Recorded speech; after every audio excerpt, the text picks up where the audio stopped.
Maswerteng umaga po mga ka-STL. Narito na po ang resulta ng STL Bulacan para sa araw na to, first draw November 28, 2025, araw ng Biyernes. Naway ang mga natayan niyo pong mga numero kanina ay manalo nawa ngayong umagang ito, 11 AM. Kaya kunin niyo na po ang inyong mga ticket. Narito na po ang resulta.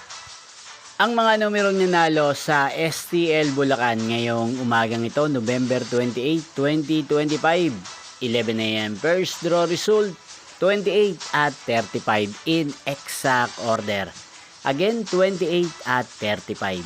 At ngayong umagang ito sa STL Bulacan, natin pong i-shoutout ang lagi pong nanonood sa channel na to, si Kuya Rando ng Bulacan. Shoutout po sa inyo Kuya Rando, sana po ay nasa maayos kayong kalagayan. At sa lahat po ng mga taga Bulacan dyan na lagi pong nakasubaybay sa channel na to, shoutout po sa inyo.